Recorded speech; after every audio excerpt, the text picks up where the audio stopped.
dari Universitas Sanata Dharma, Prodi Pendidikan Keagamaan Katolik, ingin memaparkan sebuah materi tentang Kitab Hakim-Hakim.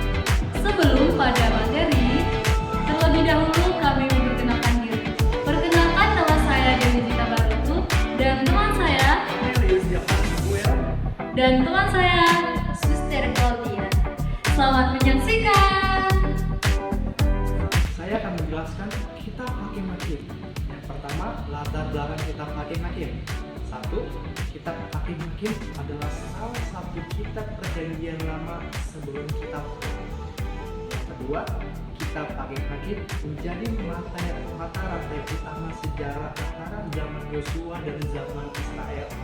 Yang ketiga, periode hak para hakim dimulai dari sekitar tahun 1375 sampai 1050 sebelum Masehi. Yang kedua, skema Kitab Hakim-Hakim. Yang satu, Israel tidak setia pada Yahweh. Kedua, Israel diserahkan kepada para musuh. Yang ketiga, Israel diseru kepada Yahweh, maka Yahweh mengabulkan seruan mereka dengan memutuskan Kitab Hakim-Hakim untuk membebaskan Israel.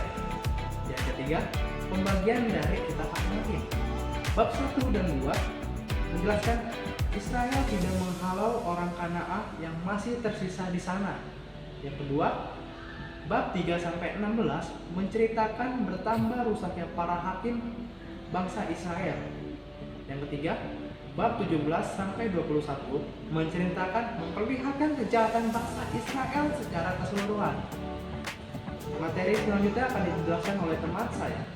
Teman-teman, kenapa ya disebut dengan Kitab Hakim-Hakim? Karena dalam Kitab Hakim-Hakim terdapat banyak hakim yang menjadi pemimpin bangsa Israel. Nah, berikut adalah hakim-hakim yang termasuk dalam kitab ini. Dibagi menjadi dua bagian. Yang pertama itu hakim-hakim besar, di antaranya Otniel, Ehud, Deborah, Gideon, Yefta, dan Simson. Dan hakim-hakim yang kecil yaitu Samgar, Tola, Ibzan, Elon, dan Abdon. Nah, selanjutnya mungkin teman-teman sering bertanya, apakah kitab hakim-hakim itu terdapat hanya hakim-hakim laki-laki? Bukan. Dalam kitab hakim-hakim juga terdapat salah satu hakim yang perempuan, yaitu Deborah.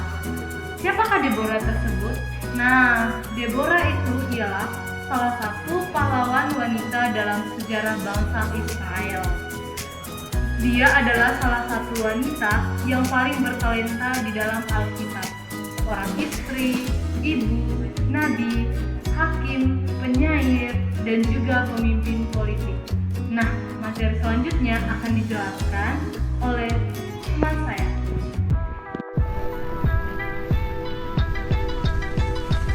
Nah, teman-teman, berikut ini 3 hal penting yang perlu kita ketahui dari Hakim Deborah.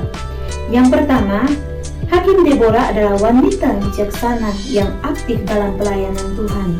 Dan yang kedua, Hakim Deborah memiliki pemikiran yang tajam, mampu melihat kesulitan bangsa Israel dan tahu bahwa bangsa itu telah menyimpang dari kehendak Tuhan.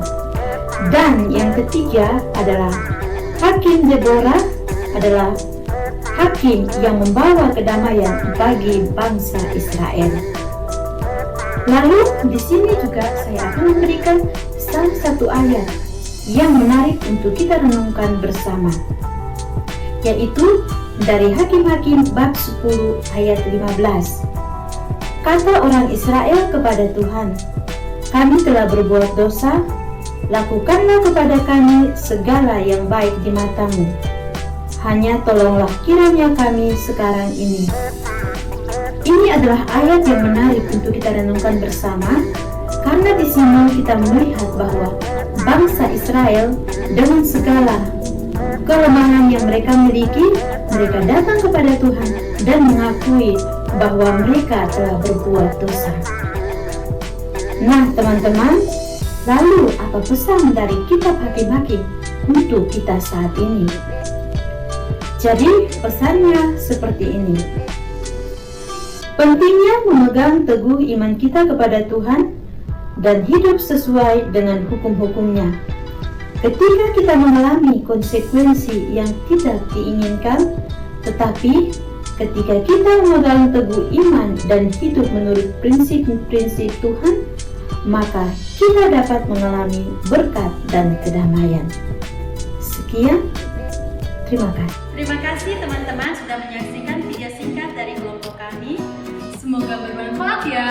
Sampai jumpa.